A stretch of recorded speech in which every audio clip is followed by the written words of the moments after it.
नमस्कार दोस्तों, स्वागत है आप सबका हमारे चैनल अनसेड क्रॉनिकल्स पर। यहाँ आपको मिलेंगी नई और रोचक कहानियाँ। आज हम लेके आए हैं अनिका और रोहित की लव स्टोरी का सीजन 3। वीडियो को लाइक कीजिएगा और चैनल को सब्सक्राइब भी कर लीजिएगा। अब हम आज की वीडियो को स्टार्ट करते हैं। उधर सिद्धार्थ पिछले काफी दिनों से इस मौके में की तलाश में था कि जब वो आकाश से बात कर सके। आज सब बैठकर हंसी मजाक कर रहे थे, तब सिद्धार्थ को यह मौका सबसे उचित जान पड़ा। उसे लगा कि आज आकाश का मूड काफी अच्छा है, आज उससे बात कर सकते हैं। दूसरी तरफ सभी घर में मौजूद हैं, तो वह किसी भी तरह से कोई तेज प्रतिक्रिया नहीं देगा। वास्तव में सिद्धार्थ अंदर ही अंदर दोस्त भाव से ग्रसित था। वह अपनी छोटी छोटी बेवकूफ़ियों की वजह से आकाश के लिए बड़ी मुसीबत का कारण बना था। वह उसके सामने अपनी गलती स्वीकार करना चाहता था और साथ ही अपने किए के लिए माफ़ी मांगना चाहता था। अभी आकाश भी सभी के बीच में बैठा हुआ था, तभी उसका फ़ोन बजने लगता है। अब आकाश बात करने के लिए वहां से उठकर एक तरफ चला जाता है। आकाश के जाने के कुछ पलों के बाद सिद्धार्थ भी यह कहकर वहां से उठ जाता है, मैं अभी आता हूँ। वह आकाश के पास जाकर कुछ दूरी पर एक और खड़ा हो जाता है। वह आकाश के फोन रखने का इंतजार करने लगता है। जैसे ही आकाश अपनी बात खत्म करके मुड़कर वापस आने लगता है, तभी सिद्धार्थ उसे रोकते हुए कहता है, आकाश मुझे तुमसे कुछ जरूरी बात करनी है। आकाश अब हल्के में मुस्कुराता है और कहता है, अभी मेरे हाथ में कुछ भी नहीं है और तुम्हें मेरी सिफारिश की ज़रूरत भी नहीं है। जो भी कहना है वह करण पापा से कह दो, उनका मूड अच्छा है, वह तुम्हें मना नहीं करेंगे। आओ सभी के पास चलते हैं, सभी लोग हमारा इंतजार कर रहे हैं। आकाश की यह बात सुनकर सिद्धार्थ लगभग गिड़गिड़ाते हुए कहता है, मुझे शर्मिंदा मत करो आकाश, मुझे किसी फंड की ज़रूरत नहीं है। यह सुनकर आकाश के कदम रुक जाते हैं और वह सिद्धार्थ की तरफ देखने लगता है। सिद्धार्थ कहता है, मुझे माफ़ कर दो मेरे भाई, मैंने जो कुछ भी किया वह सिर्फ बदअक्ली की वजह से किया है। मुझे अंदाज़ा भी नहीं था कि यह सब हो जाएगा। जब सिद्धार्थ यह सब कह रहा था तो आकाश समझने की कोशिश कर रहा था कि वह किस बारे में बात कर रहा है। अपने स्वभाव के अनुसार वह बिना कुछ कहे लगातार सिद्धार्थ की तरफ देखता रहता है। वैसे अब सिद्धार्थ आगे कहना शुरू करता है, मुझे बिजनेस के बारे में तुम्हारे जैसा सेंस नहीं है, इसलिए मैं एक सफल बिजनेसमैन नहीं हूँ। मैंने हमारी कंपनी के लिए कभी कोई अच्छी डील नहीं की और जब कभी तुमने मुझे मौका दिया तो मैंने हमेशा घाटे का ही सौदा किया है। मैं तुम्हारी तरह बनना चाहता था, इसलिए उन लोगों के झांसे में आ गया। उन्होंने मुझसे कहा कि मैं उन्हें तुम्हारी हर तरह की मूवमेंट के बारे में जानकारी दूं ताकि वह तुम्हें एनालाइज कर सके। उन्होंने मुझसे यह भी कहा था कि अगर मैं तुम्हारे काम करने के तरीके के बारे में उन्हें बताऊंगा तो वह मुझे तुम्हारी तरह बनने में मदद करेंगे। फिर सिद्धार्थ की आवाज़ में पछतावा सुनाई देता है, मैं तुमसे बड़ा होकर भी इतनी सी बात नहीं समझ सका कि वह किस तरह से हमारे परिवार को नुकसान पहुंचाने की योजना बना रहे हैं, और वह भी मेरे ही हाथों। यह सब करना मुझे अजीब लगा, लेकिन तुमसे बेहतर बनने के चक्कर में मैंने सब कुछ इग्नोर कर दिया। इसके बाद सिद्धार्थ आकाश को और भी बहुत सारी इसी तरह की बातें कह सुनाता है कि किस तरह से उसकी दी हुई सूचनाओं का फ़ायदा उठाकर उन लोगों ने आकाश को किडनैप कर लिया। सारी बात सुनने के बाद अब आकाश लंबी गहरी सांस लेता है और अपने दोनों हाथ अपनी पॉकेट में डालते हुए सीधा खड़ा रहकर कहता है कि उन्हें उनके किए की सज़ा ज़रूर मिलेगी और तुम्हें माफ़ी मांगने की ज़रूरत नहीं है, बस आगे से सतर्क रहना। मुझे सिर्फ इतना बताओ कि वो कौन लोग हैं जिन्होंने गुलेरिया परिवार के खिलाफ इतनी बड़ी साजिश की और तुम्हारे साथ इतनी बड़ी गेम खेली। अब सिद्धार्थ कहता है, मैं पार्टी नेता योगराज की बात कर रहा हूँ। उसी ने मुझे उस नकली personality and mentally growth agency से मिलवाया था, लेकिन अब उन्हें सबक सिखाने की ज़रूरत नहीं पड़ेगी। यह सुनकर अब आकाश सवाल भरी निगाहों से सिद्धार्थ की तरफ देखता है। सिद्धार्थ जवाब देता है, वह मारा गया, उसकी मौत का राज पुलिस भी नहीं समझ पाई। किसी ने सही ही कहा है, सबको अपनी करनी का फल इसी धरती पर मिलता है। जिस तरह तुम्हारी कार का एक्सीडेंट किया गया था, वह भी एक कार एक्सीडेंट में ही मारा गया है। यह सुनकर आकाश को अब यह समझने में बिल्कुल देर नहीं लगती कि यह काम रोहित या अनिका में से किसी एक का है, और निश्चित ही यह अनिका ने ही किया होगा। सिद्धार्थ कुछ जानता हो या ना जानता हो, लेकिन आकाश ऐसी बहुत सारी बातें जानता था जो एक बड़ा बिजनेसमैन होने के नाते उसे पता होना चाहिए। फिर अपनी बहन अनिका के बारे में उसे कैसे पता नहीं होता, लेकिन वह अच्छी तरह जानता था कि उसे किस बारे में बात करनी चाहिए और किस मुद्दे पर खामोश रह जाना चाहिए। अब आकाश के चेहरे पर हल्की सी मुस्कान आ जाती है और वह सिद्धार्थ के कंधे पर हाथ रखकर कहता है, जो होना था वो हो गया, अब सब ठीक है, खुशी का मौका है, बीती बातों को भूल जाओ। ये सुनकर अब सिद्धार्थ के चेहरे पर बड़ी सी मुस्कान आ जाती है। कितने महीनों से वह इस बोझ को साथ लेकर घूम रहा था और अंदर ही अंदर खुद को हर दिन खुद को कोसता रहता था। आकाश की बातें सुनकर अब वो झट से कहता है, तो तुमने मुझे माफ कर दिया। आकाश अब हल्की सी मुस्कान के साथ सिर्फ अपनी हाँ में गर्दन हिला देता है। अब सिद्धार्थ अपने स्वभाव के अनुसार कहता है, आगे से मैं जो भी काम करूँगा सिर्फ तुम्हारी सलाह लेकर ही करूँगा, वरना कोई काम नहीं करूँगा। बस तुम यह बात घर में किसी को मत बताना, नहीं तो सब न जाने मेरे बारे में क्या सोचेंगे। आकाश अब मुस्कुराते हुए वहाँ से आगे चल पड़ता है और उसके पीछे पीछे अब सिद्धार्थ भी सभी के पास पहुँच जाता है। हर सच्चे आशिक की तरह करण गुलेरिया ने भी स्वाति मल्होत्रा की सलामती की दुआएं की थी। वह अक्सर यही सोचा करते थे कि काश वो दिन आ जाए जब स्वाति उनकी आंखों के सामने सही सलामत खड़ी हो। हर दिन करण के मन में ख्याल आया करते थे कि अगर स्वाति जिंदा होती तो उसके सामने आ जाती तो वह क्या करते, क्या पूछते और क्या करते। कभी कभी वह सोचा करते थे कि यदि जिंदगी उन्हें मौका दे तो वह स्वाति से माफ़ी मांग ले कि उन्होंने स्वाति के प्यार को शक की निगाह से देखा। तो कभी सोचते कि उसे हर उस पल का हिसाब ले जिस पर उनका और उनकी बेटी का हक था। लेकिन आज जब उनका ख्याल सच होकर आंखों के सामने खड़ा था तो वह कुछ समझ ही नहीं पा रहे थे। करण स्वाति से जितना प्यार करते थे उतना ही उन्हें गुनहगार भी मानते थे कि स्वाति ने जो कुछ भी किया वह अच्छा नहीं किया, ना करण के साथ, ना अनिका के साथ और ना ही खुद के साथ। आज वह मौका था जब वह स्वाति से पूछ सकते थे कि उसने यह सब क्यों किया। तब जैसे उसका सवर ही बंद गया था, गले से शब्द नहीं निकल रहे थे, दिमाग सुन पड़ चुका था, सोचने समझने की क्षमता साथ नहीं दे रही थी। स्वाति अपनी मजबूरी जानती थी, लेकिन उसके बाद भी कहीं ना कहीं वह भी खुद को कसूरवार मानती थी। और वह गलत को गुनहगार इसलिए नहीं मानती थी, वह खुद को गुनहगार इसलिए नहीं मानती थी कि उसने कुछ गलत किया था, बल्कि सच्चाई यही थी कि उसने जो कुछ भी किया था वही सबसे सही था। लेकिन वह खुद को कसूरवार इसलिए मानती थी क्योंकि वह एक पत्नी या प्रेमिका या माँ के रूप में अपनी भूमिका को पूरी तरह से नहीं निभा पाई थी। उसकी वजह से दो परिवारों ने बेहिसाब दर्द का सामना किया था। कुछ ही पलों के बाद करण को अपने अंदर से इतनी तेज खुशी महसूस हुई कि वो आंसुओं का रूप ले बैठी। करण को समझ नहीं आ रहा था कि वह इस वक्त क्या प्रतिक्रिया दे। जिस करण को मुश्किल से मुश्किल परिस्थिति में किसी ने रोते हुए नहीं देखा था, आज न जाने कैसे उनकी आंखों से आंसू छलक आए थे और उन्हें खुद भी यह पता नहीं चल रहा था कि उनकी आंखों से ये खुशी के मारे मोती लुढ़क रहे थे। जब उन्हें अपनी आंखों के सामने सब कुछ धुंधला दिखाई देने लगता है तब उन्हें अपनी स्थिति समझ आती है और वह अपने आंसुओं को छुपाने के लिए वह घूमकर खड़े हो जाते हैं। फिर जब करण कुछ देर तक ऐसे ही खड़े रहते हैं तब अनिका उनके हाथ पर अपना हाथ रखती है। तब करण अनिका के कंधे पर अपना हाथ रखकर यह जताते हैं कि मैं बिल्कुल ठीक हूँ और फिर वह खुद को संभाल कर वापस पहले की तरह मुड़ जाते हैं। करण की इच्छा हुई कि वह आगे बढ़कर स्वाति को गले से लगा ले और फिर कभी अपनी आंखों से ओझल ना होने दे। स्वाति का भी मन हुआ कि वह करण के गले लग जाए और सुकून को महसूस करे जिसके लिए वह सालों से तरस रही है।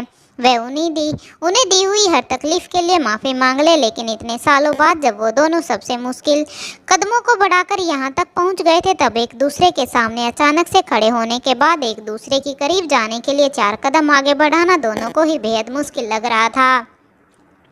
जब सभी एक दूसरे को देखकर कुछ बोल नहीं पाते तब अनिका स्वाति से कहती है, आपने वादा किया था कि आप मेरे सवालों के जवाब देंगी और हमारे साथ रहेंगी। अब वह वक्त आ गया है जब आपको सारे जवाब देने होंगे। अब तक स्वाति ने हर दिन एक ना एक बार मन ही मन इसी दिन की तैयारी की थी कि अगर जिंदगी में दोबारा कभी ऐसा मौका आ गया कि वह अपनों के सामने खड़ी हो सकी तो वह उन्हें क्या जवाब देगी, उस अकल्पनीय स्थिति को कैसे संभालेगी, उन सभी से माफ़ी कैसे मांगेगी। स्वाति इस परिस्थिति में भी जल्द ही खुद को संभाल लेती है और कहती है, मैं तैयार हूँ अनिका, तुम जो भी कुछ पूछोगी आज मैं उन्हीं उसका सही और सच्चा जवाब दूंगी, बिना किसी पहेली के। करण अभी तक भी अपने आप को वर्तमान में ला नहीं पाए थे। वह समझ ही नहीं पा रहे थे कि अचानक से आए इस पल के साथ तालमेल कैसे बिठाएं, इस खुशी को कैसे संभालें या फिर स्वाति से अपने दर्द का हिसाब कैसे मांगे। उनकी आंखों के सामने बीती जिंदगी का एक एक पल तैर रहा था। जो शब्द उनके मन में आकार ले रहे थे वह जैसे गले में ही जम गए थे।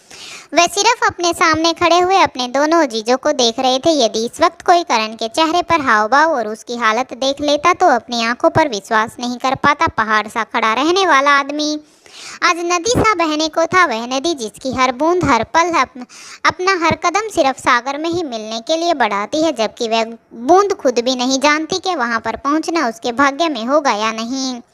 फिर भी वो बहती चली जाती है और लंबे सफ़र के बाद अपनी नियति को पाती है। जब अनिका अपनी आवाज़ में कुछ रोष सा झलक अब अनिका अपनी आवाज़ में कुछ रोष सा झलकने लगता है। उसके मन में लच्छों के मारे जानने का कहीं ना कहीं अभी भी अफसोस था। वह कहती है, मेरे पास आपसे पूछने के लिए बहुत सारे सवाल हैं, लेकिन आज उन सभी सवालों से ज़्यादा ज़रूरी मेरे लिए एक नया सवाल है। स्वाति एक कदम शांति से अनिका की तरफ देखती है और उसके सवाल का इंतजार करती है। तब अनिका आगे कहती है, मैं अच्छी तरह जानती हूँ कि आप अपने दुश्मन के बारे में हर बात जानती हैं, इसलिए मुझे पूरा विश्वास है कि आप यह भी जानती होगी कि हमारे सामने निपुण लक्ष्मी मीना के नाम से रह रही लड़की कौन है। अब बताइए कि वह कौन थी। मुझे बताइए कि आपने मुझे क्यों नहीं बताया कि वह कौन है। स्वाति अनिका के इस भावनात्मक झंझावात को अच्छी तरह समझती थी, इसलिए वह बिना किसी देरी के जवाब देती है, वह इसी गुलेरिया परिवार का खून थी। अनिका गहरी नाराजगी से स्वाति की तरफ देखती है। अब स्वाति अनिका के पास जाकर उसके गाल पर अपना हाथ रखती है और बड़े ही प्यार से कहती है, जब मैं अपनी ही बेटी के बारे में किसी को कुछ नहीं बता पाई तो फिर मैं किसी और की बेटी के बारे में किसी को क्या बता पाती। उसकी वास्तविकता को उजागर करना उसके अपने जन्मदाताओं का निर्णय था। फिर वह अनिका से 2 कदम दूर चली जाती है और एक पल रुककर अनिका को समझाने के अंदाज में आगे कहती है, अगर तुम यह सच जान भी जाती तब भी कुछ नहीं कर पाती। उसकी परवरिश जिस तरह से हुई थी, उसके कारण आज नहीं तो कल उसके साथ यह होना तय था। तुम उसे नहीं रोक सकती थी। अब अनिका कहती है, अगर आप किसी तरह मुझे एक बार बता देती तो शायद वो बच जाती। मैं उसकी मेमोरी डिलीट करने के लिए ड्रग का इस्तेमाल कर सकती थी, उसे अपनी ज़िंदगी को जीने का एक नया मौका दे सकती थी। खैर छोड़िए, अगर अब आप मुझे नहीं बताना चाहती तो कम से कम सही समय रहते किसी तरह पापा को तो इस सच के बारे में जानकारी दे देती। वह अपने खानदान के खून को जरूर बचा लेते और आज मैं इस अपराध भाव से बच जाती। अब स्वाति के साथ मौजूद व्यक्ति जिसे अनिका बूढ़े बाबा के रूप में जानती थी, वो अनिका से कहते हैं, बेटी अनिका, यह कोई पहली जान तो नहीं है जो तुम्हारे हाथों गई है, तो फिर तुम इतनी बेचैन क्यों हो? क्या कोई पहला मुजरिम तुम्हारे हाथों से मारा गया है जो तुम्हें इतनी मानसिक परेशानी हो रही है? वैसे भी तुमने उसे मारने की कोशिश नहीं की, वह अपनी खुद की ही बेवकूफ़ी के कारण मारी गई। तुमने उसे जीने का तो मौका दिया था जिसके मरने का पर तुम इतना अफसोस कर रही हो। यदि तुम्हारी जगह वह होती तो खुशी मना रही होती। मान लिया कि तुम इस बारे में नहीं जानती थी, लेकिन वह इस बारे में जानती थी। उसके बाद भी उन दोनों माँ और बेटी ने तुम्हारे साथ क्या किया? अनिका बेटी, तुम सब कुछ अच्छी तरह जानती हो। मुझे विश्वास है कि तुम वह सब भूली नहीं होगी जब तुम्हें जान से मारने की कोशिश की गई थी। अपने धैर्य का परिचय देते हुए अब वो आदमी आगे कहता है, तुम्हें क्या लगता है तुम उस ड्रग का इस्तेमाल करती तो उसके बाद दमयंती देवी अपनी बेटी को वापस सब कुछ याद दिलाने की कोशिश नहीं करती? क्या वह उसे उसकी ज़िंदगी का मकसद याद दिलाने के लिए कुछ नहीं करती? उसकी माँ ने उसे अपने जैसा बना लिया था। तुम लाख चाहकर भी उसे नहीं बदल पाती। तुम चाहे जितनी भी कोशिश कर लेती, किंतु अंत में एक और दमयंती का सामना करती।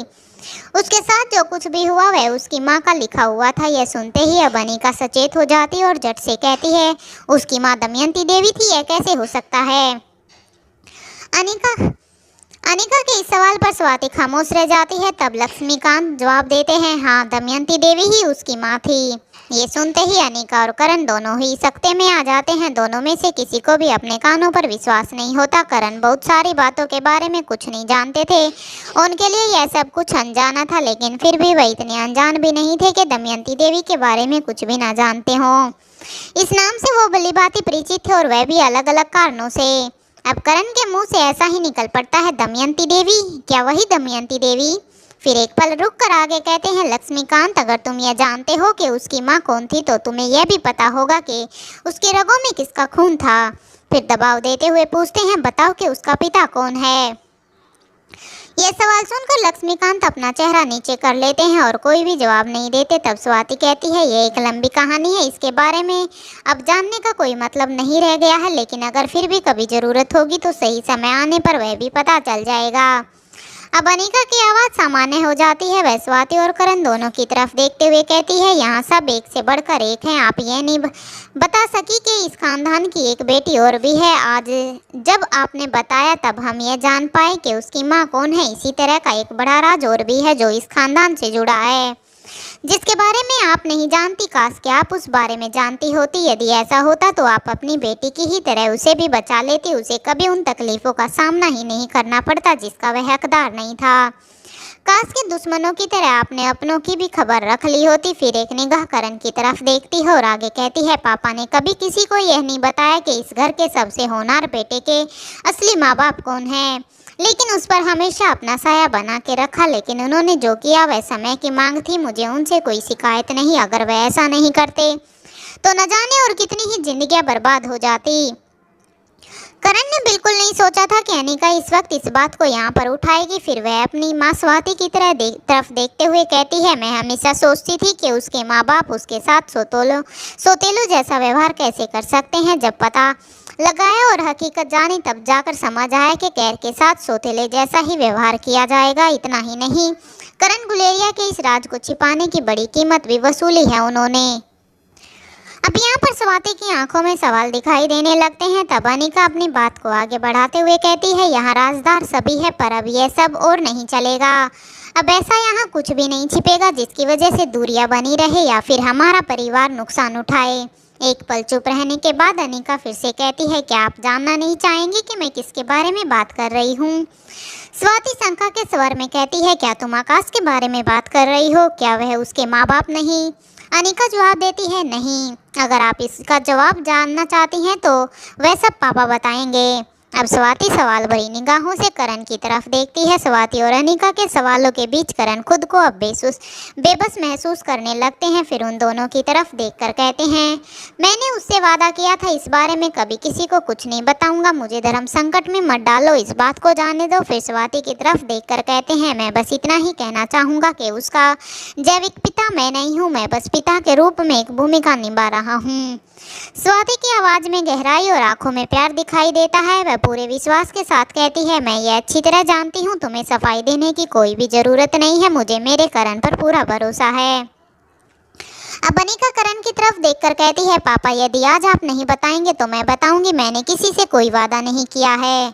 अब यह राज छुप नहीं सकेगा। अच्छा है कि आप खुद मम्मी को इसके बारे में बताएं ताकि मम्मी को भी पता चल सके कि अपनी जगह पर उन्होंने क्या किया। उनके एक फैसले ने कितनी ही जिंदगियों का रुख बदल दिया और आपने आज तक अपने फर्ज कैसे निभाए। करण अब लंबी गहरी सांस लेते हैं और फिर कहना शुरू करते हैं, वह हमारे ही खानदान का खून है स्वाति, जिसकी माँ तुम्हारी अपनी बहन है। यह भी एक लंबी कहानी है। अभी बस इतना ही कह सकता हूँ कि उस वक्त मुझे जो सही लगा मैंने वही किया। यह सुनकर स्वाति के मुंह से सहसा ही निकल गया, यह कैसे हो सकता है? अब अनिका बात को बीच में ही रोकते हुए कहती है, क्यों नहीं हो सकता? फिर वह लक्ष्मीकांत की तरफ देखते हुए कहती है, आप पापा के सबसे अजीज दोस्त और आपके अपने सबसे वफादार लक्ष्मीकांत जी से पूछ लीजिए यह हो सकता है या नहीं। यह सुनते ही लक्ष्मीकांत के चेहरे से हवाइयाँ उड़ जाती हैं।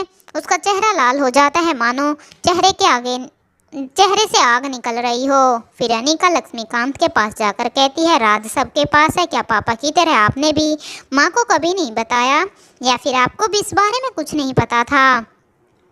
अब ऐसी स्थिति सामने आ गई थी कि सब एक दूसरे के चेहरे को ताक रहे थे, लेकिन कोई कुछ भी नहीं बोल रहा था। अंत में अनिका बोलती है, मम्मी यदि आप पता लगाने पर आए तो आपसे कोई बात छिपी रह जाए, मैं ऐसा कभी मान ही नहीं सकती। आकाश का आधा सच मैंने बता दिया है, बाकी का आधा आप पता लगा लीजिए। यदि आप पता लगाएंगी तो कुछ लोगों की खाई हुई कस्में टूटने से बच जाएंगी। अपनी बात कहने के बाद वह पहले करण की तरफ देखती है और फिर उसके बाद लक्ष्मीकांत की ओर, मानो कि आंखों ही आंखों में कह रही हो कि मैं अच्छी तरह जानती हूँ कि आप दोनों इस सच्चाई को जानते हैं, लेकिन आप दोनों में से कोई भी मम्मी के सामने यह सच उजागर नहीं करेगा। पर यह राज अब ज़्यादा देर तक छिप नहीं पाएगा, अब वह खुद पता लगा लेगी। इतना कहने के बाद अनिका पीछे मुड़ती है और कुछ कदम दूर चली जाती है। फिर वापस घूमकर कहती है, मुझे पूरा विश्वास है कि लच्छों से ना सही लेकिन आकाश के लिए आप सबके दिल में मोहब्बत जरूर जगा उठी होगी, और अगर नहीं तो आप सब इंसान के रूप में मशीनें हैं, आप सभी पत्थर दिल हैं। फिर एक पल के लिए चुप हो जाती है और सबकी तरफ देखती हैं। फिर दोबारा से कहती हैं, यदि मैं सही हूँ तो आपको मेरी बात बुरी भी नहीं लगेगी, क्योंकि मशीनों को कुछ बुरा नहीं लगता। उनमें जब तक क्षमता होती है वह सिर्फ अपना काम करती हैं। यह सब सुनकर भी स्वाति कोई प्रतिक्रिया नहीं देती, लेकिन करण अनिका से कहती है, स्वाति से जो नाराजगी और सवाल तुम्हारे हैं वह मेरे भी हैं, लेकिन तब भी मैं यही कहूँगा कि अपनी माँ के लिए ऐसा मत कहो अनिका। मैं अच्छी तरह समझता हूँ कि बिना माँ बाप के मेरी बेटी ने कितनी मुसीबतों का सामना किया है। उसका पूरा बचपन तबाह हो गया। जिसका बचपन राजकुमारी जैसा होना चाहिए था, उसने भरपेट खाने के लिए भी दूसरों का मुँह देखा है। हमारे पास सब कुछ होते हुए भी हम सब हमारे बच्चों के गुनहगार हैं, लेकिन फिर भी मैं यही कहूँगा कि कुछ भी कहने से पहले आज जब मौका है तो तुम्हें तुम्हारी माँ के पहलू को भी जान लेना चाहिए। अब लक्ष्मीकांत अनिका से कहते हैं, अनिका बेटी अपनी अपनी अपनी जगह पर सब सही है। सबके सामने अपने अपने हालात और मजबूरी थी जिनके आगे झुकना पड़ा। अपने अपने फर्ज और जिम्मेदारी सबकी थी जिन्हें निभाना पड़ा। सबके सामने अपने अपने सही और गलत थे जिनमें से चुनाव करना पड़ा। जिसका दिल दूसरों के बच्चों की आहों में फटता हो, उसका दिल अपनी दूध मुही बेटी को छोड़ते हुए कितना रोया होगा, तुम इसका अनुमान भी नहीं लगा सकती। तुम्हें जिंदा रखने के लिए वही एक तरीका था। आज तुम्हें सब पता चल जाएगा। उसके बाद भी अगर तुम्हें स्वाति मैडम गलत लगे, फिर तुम उनके बारे में जो भी कहना चाहो कह देना, मैं नहीं रोकूंगा। इसके बाद कुछ देर के लिए वहाँ सबके चेहरे खामोश दिखाई देने लगते हैं। इससे पहले कि कोई कुछ कहता, अनिका के फ़ोन पर रोहित का मैसेज दिखाई देता है।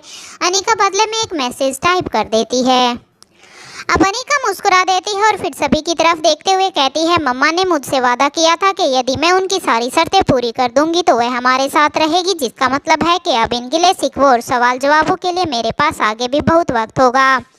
फिर करण की तरफ देखकर कहती है, मैं माँ से पहले भी कई बार मिल चुकी हूँ। फिर लक्ष्मीकांत की तरफ देखकर कहती है, और पापा हमेशा ही मेरे पास हैं।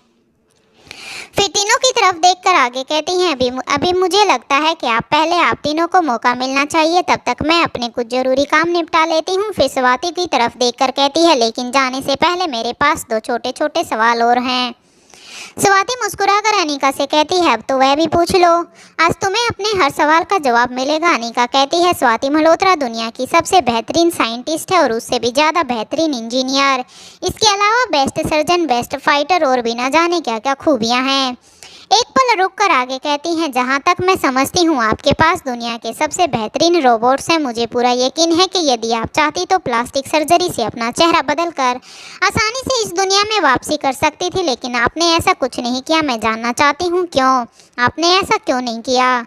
स्वाति सलाह देने के अंदाज में अनिका से कहती है, तुम्हारी माँ की तुम्हारे लिए यह सलाह है जिसे तुम्हें हमेशा याद रखना चाहिए। तुम कभी अपने दुश्मनों को इतना हल्के में मत लेना। इसके बाद स्वाति गहरी लंबी सांस लेती है और कहना शुरू करती है, पहला, जब यह सब शुरू हुआ तब मेरे पास इतने काबिल रोबोट नहीं थे। दूसरा, मैं तुम सबके पास इसी चेहरे के साथ आती या चेहरा बदलकर उससे कोई खास अंतर नहीं पड़ता। इतना तो दुश्मन ने भी सोचा होगा कि मैं ऐसा भी कोई रास्ता अपनाने की कोशिश कर सकती हूँ।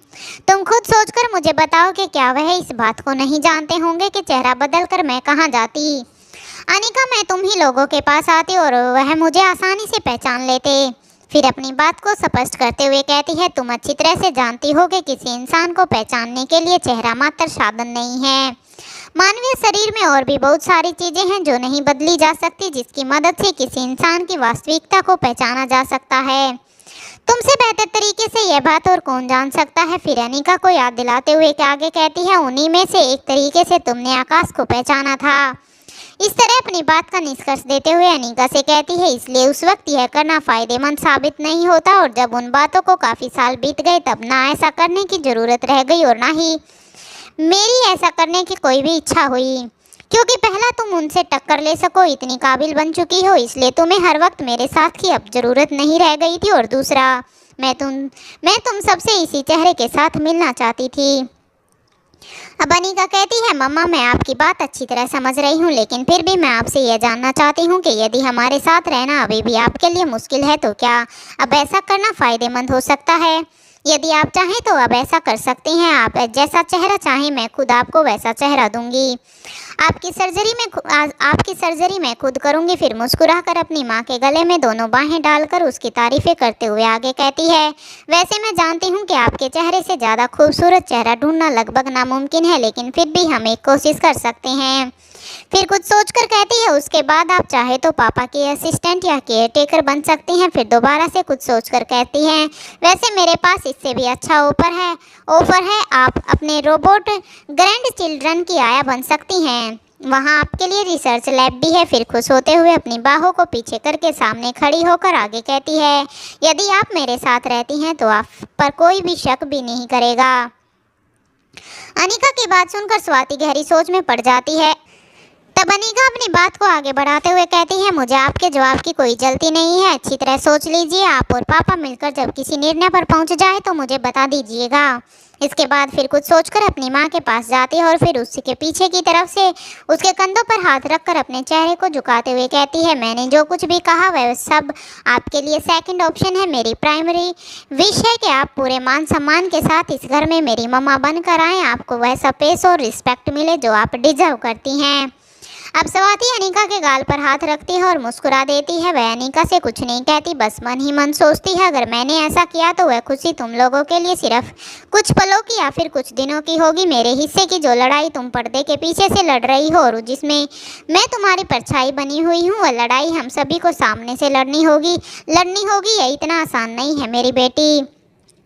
अब अनिका एक बार फिर से सभी की तरफ देखकर कहती है, आप लोग बातें कीजिए, मैं अपने दूसरे जरूरी सवाल बाद में पूछ लूँगी। ऐसा कहकर वह वहाँ से जाने लगती हैं। तभी करण अनिका को रोकते हुए कहते हैं, रुको अनिका, जाने से पहले मुझे यह बताओ कि तुम्हें आकाश के बारे में यह सब कैसे पता चला। मैं जानना चाहता हूँ कि वह गलती मुझसे कहाँ हुई जिससे यह राज खुल गया। करण की बात सुनकर अब अनिका आगे बताती है कि आपसे पापा कोई भी गलती नहीं हुई। दरअसल जब श्रेया की तबीयत बहुत ख़राब थी और वह चीज़ों को हलुसिनेट करने लगी थी, तब उसने मुझे बताया था कि उसने आपको आपके इस भाई से बातचीत करते हुए सुना है जो सालों से लापता है और सभी मान चुके हैं कि वह अब इस दुनिया में नहीं है। इसके अलावा जो बातचीत उसने मुझे बताई वह काफ़ी अटपटी थी। मैंने उसे सिर्फ हलुसिनेशन मानकर छोड़ देने की जगह इस सच तक पहुंचने के लिए एक बार कोशिश करना ठीक समझा। उसका चाचा तो हलुसिनेट करना मुझे एक नए मोड़ की तरफ ले गया, जहां पर परत दर परत खोलने पर मैंने उस सच तक पहुंच पाई जिसकी कल्पना भी नहीं की जा सकती थी। और हैरानी उसके पिता को भी नहीं पता कि वह किसका पिता है। इसके बाद अनिका वहाँ से चली जाती है और करण उसे जाते हुए बस देखते रह जाते हैं। वह मन ही मन अनिका की काबिलियत पर फक्र करते हैं। अब वह वक्त था जब सालों के बिछड़े आपस में कुछ कह सुन सके। अनिका के चले जाने के बाद लक्ष्मीकांत करण से कहते हैं, कैसे हो मेरे दोस्त, मुझे माफ़ कर दो, मुझे आने में बहुत देर लग गई। इतना कहकर वह अपनी नज़रें झुका लेते हैं। पहले करण उसे गुस्से से देखते हैं, इसके बाद 2 कदम आगे बढ़कर उसे अपने गले लगा लेते हैं और कहते हैं, तुमने जो किया है वह माफ़ी के लायक नहीं है। मैं हमेशा यही सोचता रहा कि मेरे पास जो कुछ भी था क्या वह तुम्हारा नहीं था जो तुम यहाँ से चले गए। तुम नहीं जानते कि मैंने तुम्हें कहाँ कहाँ नहीं ढूंढा। लंदन, पेरिस से लेकर विश्व का ऐसा कोई भी देश नहीं जिसके छोटे से बड़े बिजनेसमैन की लिस्ट ना खंगाली हो। छोटे से लेकर बड़े साइंटिस्ट तक ऐसा कोई नहीं जिनके डिटेल्स मेरे पास ना हो। और यह सारी फिजूल की मेहनत सिर्फ तुम्हारी वजह से। एक बार बता देते कि तुम स्वाति के साथ हो तो मैं तुम दोनों को अलग अलग जगहों पर नहीं ढूंढता। मुझे तो लगा कि इतना कहकर करण चुप हो जाते हैं। करण के गले लगते ही लक्ष्मीकांत के सीने से भारी बोझ उतर जाता है। वह भी अपनी दोनों बाहें उठाकर अपने दोस्त के गले लग जाते हैं। उनकी आंखों से अब आंसू टपकने लगते हैं और अपने रूंधे हुए गले से लक्ष्मीकांत कहते हैं, मैंने कहा था ना कि मैं भाभी को लेकर ही घर लौटूंगा, नहीं तो कभी नहीं आऊँगा। क्या तुम भूल गए? फिर एक सेकंड रुक कर दोबारा कहना शुरू करते हैं, देखो आज साथ लेकर ही लौटा हूँ। यह सुनकर करण की आंखों के सामने बीते दिनों की सभी तस्वीरें घूमने लगती हैं। करण कहते हैं, तुम्हें पता तक नहीं मेरे भाई के तुमने अपना कितना नुकसान किया है। कुछ देर बाद दोनों दोस्त एक दूसरे से मुस्कुराते हुए अलग हो जाते हैं। तब लक्ष्मीकांत हंसकर कहता है, तुम्हें क्या लगा कि मैं मर गया हूँ? अपने दोस्त को किया हुआ वादा पूरा किए बिना मैं मर नहीं सकता। मेरे पास तुम्हें बताने के लिए बहुत कुछ है और सुनने के लिए भी, लेकिन वह सब हम बाद में कर लेंगे। अभी यह आप लोगों का पर्सनल टाइम है, मैं कबाब में हड्डी नहीं बनूंगा। इतना कहने के बाद लक्ष्मीकांत भी अब वहाँ से चले जाते हैं। इधर डाइनिंग हॉल में गुलेरिया हाउस में इधर जैसे ही अनिका डाइनिंग हॉल में पहुंचती है तो प्रीति झट से एक शरारती मुस्कान के साथ अनिका से कहती है, दी आपको पता है यहाँ किस बारे में बात चल रही है? उसकी बात सुनकर अनिका थोड़ी सी हैरानी दिखाते हुए हल्की सी गर्दन हिला देती है, जिसका मतलब था किस बारे में। तभी नंदिनी अनिका का हाथ पकड़कर अपने पास बिठा लेती है और कहती है, हमने हमारे सबसे खास मेहमानों की लिस्ट बना ली है और अब हम बात कर रहे हैं कि इस बार रिटर्न गिफ्ट में कुछ खास होना चाहिए जो मेहमानों के लिए सरप्राइज हो। अब सब अपने अपने सजेशन दे रहे हैं, तुम भी कुछ आइडिया दो। अब अनिका कहती है, इसमें क्या मुश्किल है, आप लिस्ट मुझे दे दो, मैं उसके हिसाब से सरप्राइज प्लान कर दूंगी। जैसे ही अनिका ने यह कहा सभी एक स्वर में बोले, नहीं हम कर लेंगे। इस तरह सभी को एक साथ बोलते हुए सुनकर अनिका उन सभी की तरफ देखने लगती है। पहले एक पल के लिए खामोशी छा जाती है और सभी एक दूसरे के चेहरों की तरफ देखने लगते हैं। उसके बाद पूरा हॉल हंसी के ठहाकों से गूंज उठता है। तब नंदिनी आगे कहती है, हमारे मेहमान उम्र दराज भी हैं, हम नहीं चाहते कि उन्हें हार्ट अटैक आ जाए, बिना वजह रंग में भंग पड़ जाएगा। तभी श्रेया कहती है, डार्लिंग न जाने तुम किसकी जिंदगी का कौन सा राज खोल दो और उसके घरों में भूचाल आ जाए। तभी राजलक्ष्मी कहती है, हमारे कहने का मतलब है कि आपका लेवल जितना हाई है आपके सरप्राइज भी उतने ही हाई होते हैं। हमें इस मौके पर छोटे छोटे सरप्राइज प्लान करने हैं, बड़े सरप्राइज की ज़रूरत नहीं है। और तुम्हारे सरप्राइज नहीं शौक होते हैं, जब उस लेवल के सरप्राइज की ज़रूरत होगी तब आप प्लान कर लीजिएगा, अभी यह हम सब मिलकर कर लेंगे। इस बार मयूर गुलेरिया अपनी जगह से उठकर अनिका के पास आकर बैठ जाता है और फिर कहता है, मेरी बहन, इन सब का डर यह है कि क्या वह तुम्हारे सरप्राइज के लायक भी हैं, कहीं वह खुशी से ही न मर जाएं। अब सभी का ध्यान जाता है कि अनिका एकदम से खामोश होकर सबको देख रही थी। अभी सब समझ चुके थे कि अनिका को उनकी यह बात बिल्कुल अच्छी नहीं लगी। इसके बाद सभी शांत हो जाते हैं। अब सभी की उतरी हुई और शांत शक्लें देखकर अनिका के चेहरे पर फिर से मुस्कान आ जाती है और वो कहती है, फाइन, मेरे लायक कोई काम हो तो बता देना।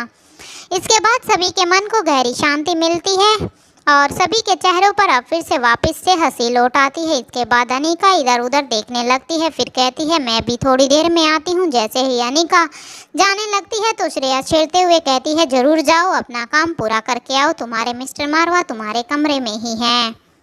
अनिका फिर बिना कुछ कहे एक नज़र श्रेया की तरफ देखती है और फिर हल्की सी मुस्कान देकर वहाँ से चली जाती है। इधर अनिका के रूम में जैसे ही अनिका कमरे के अंदर जाती है, रोहित सामने ही सोफे पर बैठा हुआ दिखाई देता है। उसने अपने हाथ की कोहनी को हैंडरेस्ट पर रखा हुआ था और एक पैर पर दूसरा पैर चढ़ाकर हल्की सी मुस्कान लिए सामने की ओर देख रहा था। अनिका कुछ पूछती उससे पहले ही उसे कमरे के दूसरे कोने में खड़े अब्दुल और चिराग दिखाई देते हैं। दोनों अपने हाथ बांधे चेहरे पर कुछ अलग ही तरह के भाव लिए हुए थे। यह नाराजगी थी या उदासी, यह समझ पाना थोड़ा मुश्किल था, क्योंकि आज से पहले कभी भी उन दोनों को नाराज होते हुए कभी किसी ने नहीं देखा था। भला बॉस से कोई कैसे नाराज हो सकता है। और जहाँ तक उदासी की बात थी तो किंग का चहेता तो उसकी जिंदगी में उदासी की कोई वजह नहीं हो सकती थी। अब अनिका रोहित से कुछ कहने की जगह पर चिराग और अब्दुल की तरफ देखकर उनसे सवाल करती है, सब ठीक है ना। चिराग जवाब देता है, जी मैडम, और आगे कुछ नहीं कहता। अनिका भी थोड़ी सी हैरान होती है, क्योंकि उसने पूरी बात बताने की जगह पर सिर्फ 2 शब्द कहकर अपनी बात खत्म कर दी थी। अब अनिका दोबारा से कहती है, तुम बच्चों को देखने गए थे, वहाँ सब कैसा है। चिराग जवाब देता है, जी मैडम, वहाँ भी सब अच्छा है, वर्ल्ड के बेस्ट गार्ड्स को उनकी सिक्योरिटी पर रखा है। बच्चों को भी कभी इस बात के बारे में पता नहीं चलेगा कि उनकी सिक्योरिटी कौन कर रहा है। इस बार भी चिराग ने पूरी बात नहीं बताई। अनिका अब फिर से पूछती है, उनकी एजुकेशन, रेजिडेंस, उन सब का क्या रहा। चिराग बताता है, उन्होंने इसके लिए अलग अलग जगह को चुना है, लेकिन तीनों की जगह आसपास ही है। उन्होंने अपने लिए अपनी पसंद के हिसाब से नए नाम भी खुद ही सेलेक्ट किए हैं। इस बार अनिका चिराग या अब्दुल से कुछ नहीं कहती और रोहित की तरफ देखकर इशारा करती है कि इन्हें क्या हुआ है। रोहित अपना हाथ सामने की तरफ करता है और अपनी कमर को बैक रेस्ट से लगा लेता है, फिर मुस्कुरा कर कहता है, तुम खुद पूछ लो। अनिका को यह काफ़ी अजीब लगता है, लेकिन उसके लिए जानना जरूरी था कि यहाँ पर क्या हुआ है। इस बार अनिका चिराग और अब्दुल की तरफ देखकर उन दोनों से ही कहती है, जब सब कुछ ठीक है तो क्या तुम बताओगे कि तुम दोनों के चेहरे लटके हुए क्यों हैं। यह सुनकर चिराग और अब्दुल दोनों एक दूसरे की तरफ देखने लगते हैं। दोनों में से कोई कुछ नहीं कहता। तब अनिका कहती है, अब्दुल, तुम बताओ कि क्या हुआ है। एक पल के लिए अब्दुल खामोश रहता है, फिर अनिका का आदेश हुआ था इसलिए बताना शुरू करता है, मैडम, हम बच्चों के सभी अरेंजमेंट को करने के बाद डॉन डेविड की अकल को ठिकाने लगाने के लिए गए थे। द किंग ने ज्योत्सना मैडम को भी वहीं भेज दिया। यह सुनकर अनिका को काफी हैरानी होती है और वह पलटकर रोहित की तरफ देखती है। रोहित अभी भी मुस्कुरा रहा था। इसके बाद अनिका चिराग की तरफ देखती है। चिराग समझ जाता है कि अब बोलने की बारी उसकी है। अब चिराग कहता है कि आप जानती थी कि डॉन डेविड कौन है? अनिका इस तरह से किसी सवाल का जवाब देने के लिए बाध्य नहीं थी, पर इस माहौल की नाजुकता को देखते हुए वह अपनी गर्दन नाम में हिला देती है। अब चिराग कहता है कि आपको पता है इस वक्त दमयंती देवी कहाँ है? इस बार भी अनिका गर्दन नाम में हिला देती है। अब चिराग कहता है दमयंती देवी लंदन के एक बिजनेसमैन दिव्या कीर्ति के पास है। क्या आप जानती है कि दिव्या कीर्ति कौन है? चिराग के अब इन सवालों पर अनिका अपनी गर्दन फिर से नाम में हिला देती है। चिराग अब बताता है दिव्या कीर्ति उसके बचपन का दोस्त है। इतने कहने के बाद चिराग चुप हो जाता है। अनिका कहती है तो इस सब में परेशानी की बात क्या है? क्या वे लोग तुमसे ज्यादा ताकतवर थे? अब अब्दुल जवाब देता है नहीं मैडम, किंग से ज्यादा ताकतवर तो कोई नहीं। अब अनिका कहती है तुम लोग साफ साफ बताओगे कि परेशानी क्या है, क्यों उलझा कर रखा हुआ है? अब चिराग कहता है कोई परेशानी नहीं है मैडम। इस बार अनिका लंबी गहरी सांस लेती है और खुद परेशान होकर रोहित से के साथ वाले सोफे पर बैठ जाती है। अपनी कोहनी को हैंड रेस्ट पर रखकर अपना चेहरा हथेली पर टिका लेती है और उन दोनों की ओर देखने लगती है। कुछ पलों की खामोशी के बाद चिराग मुंह लटकाए बोलना शुरू करता है दिव्या कीर्ति और डॉन डेविड दोनों एक ही हैं और वह यहाँ अपनी मर्जी से नहीं आया था। किंग के कहने पर वह दमयंती देवी को अपने साथ लेकर गया है। हम बिना वजह इतना परेशान हो रहे थे। किंग ने बिना वजह हमें जानबूझकर वहां तक भेजा। अगर ठीक समय पर हमें सच पता नहीं चलता तो डेविड के साथ मुठभेड़ में हमारे लोगों का भी नुकसान हो सकता था। बीच में ही अब्दुल बोल पड़ता है इतना ही नहीं, ज्योत्सना मैडम की हालत के बारे में आप जानती ही हैं। वह भी वहीं पहुंच गई और खुद किंग ने उन्हें वहां भेजा, वह भी लंदन घुमाने के लिए। यह सब सुनकर अनिका रोहित की तरफ देखती है। अब रोहित चिराग की तरफ देखकर कहता है तुम सब लंदन ठीक से घूमे हो या नहीं? चिराग जवाब देता है जी सर। रोहित आगे कहता है तुम उसे लेकर कहीं नहीं जाते हो, हमेशा मेरे ही आगे पीछे घूमते रहते हो। क्या उसे तुम्हारे वक्त की जरूरत नहीं? देखो मैं नहीं चाहता था कि बाद में वह मुझे कोई दोस्त दे के जिंदगी के ऐसे खूबसूरत वक्त में भी रोहित मारवा की वजह से उसे अपने पति का समय नहीं मिला। इसलिए अगर मैं तुम्हें सीधा सीधा कहता तो तुम उसे लेकर यहाँ से कहीं नहीं जाते, क्योंकि तुम्हारा काम मेरे काम से भी कहीं ज्यादा है। उससे तुम्हें कभी आज़ादी नहीं मिलती, इसलिए मैंने छोटा सा प्लान बनाकर तुम्हें पूरी सिक्योरिटी के साथ घूमने भेज दिया। इसमें इतना बुरा मानने की क्या बात है बताओ? रोहित की यह बात सुनने के बाद भी अब अनिका के चेहरे पर भी मुस्कान आ जाती है। कुछ पलों के बाद अनिका अब्दुल और चिराग से कहती है तुम लोग एयरपोर्ट से सीधा यही आए हो ना? चिराग और अब्दुल अब एक साथ जवाब देते हैं जी मैडम। अनिका कहती है तुम लोग कुछ खा पी लो, उसके बाद साथ में मारवा हाउस चलते हैं। उन दोनों के चले जाने के बाद अनिका रोहित की तरफ देखकर कहती है गुड मूव किंग। अब रोहित कहता है तुम अभी उसकी मौत नहीं चाहती हो, इसलिए दमयंती देवी का जिंदा रहना अभी जरूरी है। अब उसे जिंदा रहने के लिए ऐसे ही खुला तो नहीं छोड़ सकते। अब अनिका मुस्कुराते हुए रोहित के गले लग जाती है। रोहित को हमेशा इन्हीं मौकों की तलाश रहती है। वह भी अनिका को दोनों बाहों में भर लेता और फिर अनिका से पूछता है इस मेहरबानी की खास वजह दमयंती देवी जो तो नहीं हो सकती? अनिका जवाब देती है बिल्कुल सही, वह इसकी वजह नहीं है। आज मैं बहुत खुश हूँ और अपने पति के साथ अपनी खुशी बांट रही हूँ। रोहित फिर से कहता है ऐसी कौन सी चीज़ है जिसने मेरी पत्नी को इतना खुश कर दिया? अनिका जवाब देती है जिसकी चाहत होश संभालने से लेकर अब तक थी, मुझे वह मिल गई।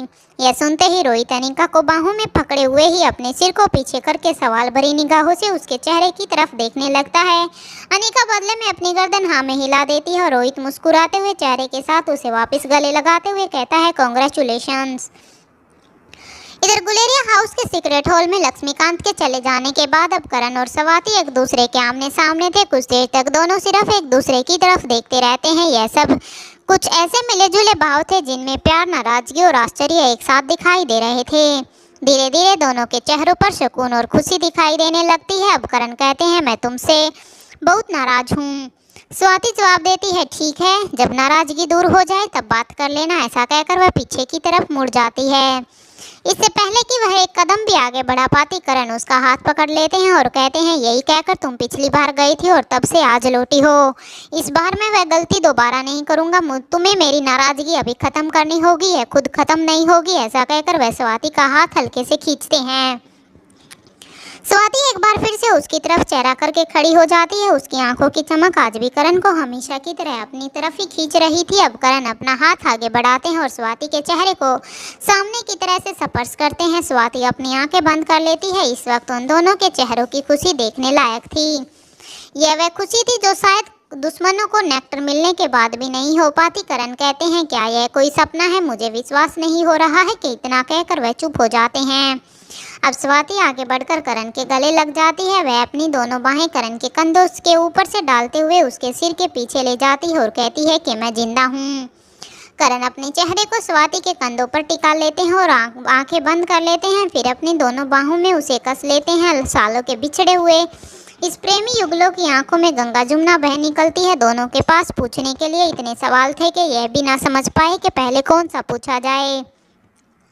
बताने के लिए इतनी बातें थी कि समझ में ही ना आए कि शुरू कहाँ से की जाए। करने को तो इतनी शिकायतें थी कि हर जवाब शिकस्त खा जाए। इस समय दोनों में से किसी को कोई खबर नहीं थी कि आसपास क्या हो रहा है। वह सबकी आंखों से दूर हैं या कोई उन्हें देख रहा है। इस वक्त वह कहाँ हैं? उनके पैर धरती पर हैं या आसमान में झूल रहे हैं? यह दिन है या रात, उन्हें किसी बात की कोई भी मालूमियत नहीं थी। वह पूरी तरह से इस पल में मौजूद थे और हमेशा के लिए इसी पल में ही रुक जाना चाहते थे। गले लगे हुए करण स्वाति से कहते हैं, क्या तुम आज भी अपने कपड़ों में हथियार छुपा कर रखती हो? स्वाति अपनी बाहों को और कसते हुए कहती है, वह मेरे शरीर का हिस्सा है, मुझसे अलग नहीं हो सकते। पर चिंता मत करो, आज तुम्हें कुछ भी नहीं चुभेगा। साइंस ने कितनी तरक्की कर ली है। करण जवाब देते हैं, हाँ, इतनी तरक्की की है कि दो प्यार करने वालों को पूरी जिंदगी अलग रहना पड़ा। स्वाति जवाब देती है, तुमसे किसने कहा था साइंस को छोड़ देने के लिए? शायद उसी के सहारे स्वाति का साथ ढूंढ पाते। करण मुस्कुराते हैं और 2 पल के बाद कहते हैं, I am a proud father. Swati जवाब देती है, मेरी ही वजह से मिली है वह तुम्हें। करण जवाब देते हैं, हाँ, उसने अपने पापा की तरह साइंस नहीं छोड़ी और तुम्हें ढूंढ ही लिया। करण फिर से मुस्कुरा कर कहते हैं, जवाब देने में तुम आज भी वैसी ही हो, बिल्कुल नहीं बदली। स्वाति जवाब देती है, तुम्हें क्या मालूम कि कितने सालों बाद आज कोई सुनने वाला मिला है। इस एक वाक्य ने स्वाति की पूरी ही जिंदगी के अकेलेपन की दास्तान कह दी थी। यह सुनकर करण की मुस्कान और भी बड़ी हो जाती है। साथ ही उन दोनों की आंखों से बहने वाले आंसुओं की रफ्तार भी बढ़ जाती है। कुछ देर बाद जब स्वाति और करण अलग होकर एक दूसरे का चेहरा देखते हैं तो एक दूसरे के चेहरे को देखकर उन्हें हंसी आ जाती है। करण फिर से स्वाति को गले लगा लेते हैं। स्वाति का चेहरा करण की गर्दन के पास था। स्वाति के हाथों ने करण को उसके सीने के पास से कसकर पकड़ा हुआ था। अब करण कहते हैं, अब मैं तुम्हें कहीं नहीं जाने दूंगा। अनिका तुम्हें ऑप्शन देकर गई है, लेकिन मैं तुम्हें ऑप्शन नहीं दूंगा। तुमने मुझे सही वक्त के आने तक रुकने के लिए कहा था। अब वक्त आ गया है जब मैं सारी दुनिया को बता सकता हूँ कि स्वाति सिर्फ मेरी प्रेमिका और मेरी बेटी की माँ नहीं है, बल्कि मेरी पत्नी भी है। अब स्वाति कुछ नहीं कहती, बस अपने सिर को थोड़ा सा हिलाकर करण की गर्दन के नीचे ठीक से रखते हुए और भी अच्छी तरह से करण से चिपक जाती है। कुछ पलों के बीत जाने के बाद स्वाति कहती है, यह डिसीजन एक पल में नहीं लिया जा सकता। मैं आज तुम दोनों बाप बेटी के सामने इसलिए आ गई क्योंकि अब हमारी बेटी चुनौती का हर पड़ाव पार करके यह साबित कर चुकी है कि वह हर तरह की मुसीबत से लड़कर जीत सकती है। मैं इतनी सालों तक छिपी रही इसलिए नहीं कि मुझे ज़िंदगी से बहुत प्यार है, बल्कि इसलिए ताकि तुम दोनों हंसी खुशी अपनी ज़िंदगी जियो। करण स्वाति को हल्का सा पीछे करते हैं और उसके चेहरे पर आए हुए बालों को ठीक करते हैं। उसके आंसुओं को अपनी हथेलियों से पोंछते हैं और पास में ही रखी हुई एक कुर्सी पर स्वाति को बिठा देते हैं। फिर खुद उसके पैरों के पास बैठ जाते हैं। कुछ पलों तक स्वाति को देखते हैं और फिर पूछते हैं, तुम अब तक कहाँ थी? स्वाति जवाब देती है, कोई एक ठिकाना हो तो बताऊं। इसका जवाब देना थोड़ा मुश्किल है। अब करण कहते हैं, देखो स्वाति, मैं अच्छी तरह जानता हूँ कि तुमसे सवाल जवाब में जीता नहीं जा सकता। अगर तुम कुछ नहीं बताना चाहती हो तो मैं कभी नहीं जान पाऊंगा। इसलिए आसान भाषा में मुझे सिर्फ इतना बता दो कि तुम्हें यह सब क्यों करना पड़ा। हमसे दूर होने की तुम्हारे पास कोई तो बड़ी वजह जरूर होगी। तुम लौटकर वापस नहीं आई। करण लगातार स्वाति की आंखों में झांक रहे थे। स्वाति भी उतने ही प्यार से करण की तरफ देख रही थी। अब वह अपना हाथ आगे करती है और करण के चेहरे को स्पर्श करने लगती है। फिर करण के चेहरे को हर जगह से चूमने लगती है। करण का स्वाति की कमर पर हाथ रखकर अपनी आंखें बंद कर लेते हैं। जब स्वाति को तसल्ली हो जाती है तब वह करण के सिर को अपने सीने से लगा लेती है। कुछ देर तक करण इसी तरह बैठे रहते हैं और फिर कहते हैं, तो मतलब तुम कुछ नहीं बताओगी? स्वाति जवाब देती है, नहीं, ऐसा नहीं है, आज मैं सब बताऊंगी। इसके बाद स्वाति एक प्लास्टिक का छोटा सा टुकड़ा निकालती है और करण की तरफ बढ़ा देती है। उस कार्ड को देखने के बाद करण स्वाति से पूछते हैं, तुम हमेशा ही द बेस्ट थी, तुम्हें यह रास्ता चुनने की क्या जरूरत थी? स्वाति जवाब देती है, अक्सर हम मुसाफिर के तौर पर अपने रास्ते खुद चुनते हैं, लेकिन कुछ रास्ते ऐसे होते हैं जो अपना मुसाफिर खुद चुनते हैं। फिर अपनी पलक नीचे कर लेती है। कुछ देर बाद करण की आंखों में देखते हुए कहती है, मैंने एजेंसी को नहीं बल्कि एजेंसी ने मुझे चुना है। फिर मुझे पूरे विश्वास के साथ धीमी आवाज में कहती है, करण यह पूरा विश्व एक परिवार है। इस परिवार का हर परिवार सुख और शांति से रह सके, इसके लिए हमें अपने पारिवारिक खुशी का त्याग करना पड़ता है। अब करण अपने माथे पर हाथ फेरते हुए कहते हैं, मुझे अभी कभी यह ख्याल क्यों नहीं आया कि तुम ही वर्ल्ड की बेस्ट स्पाई द इन्फिनिटी हो सकती हो। तभी करण को अपने फ़ोन पर मैसेज रिंगटोन सुनाई देती है। वह उसे देखते हैं और फिर स्वाति से कहते हैं, अनीका का मैसेज है। स्वाति पूछती है, क्या वह आ रही है? करण कहते हैं, नहीं। फिर उसका मैसेज पढ़कर सुनाते हैं। उसने लिखा है कि आप दोनों अपना डिसीजन लेकर मुझे जवाब दे दीजिएगा। बहुत सारे सवालों को पूछने से अच्छा है कि आप दोनों अपनी अपनी पूरी कहानी मुझे विस्तार से सुना दें, ताकि मुझे मेरे सभी सवालों के जवाब एक साथ मिल जाएं। अब आप दोनों की कहानी ही पाठकों के लिए एक नोवेल का नया अध्याय लेकर आएगी। मेरे सभी सुनने वालों को लिए बहुत बहुत धन्यवाद, क्योंकि यह अनीका के इस कहानी का अब यहाँ पर अंत होता है।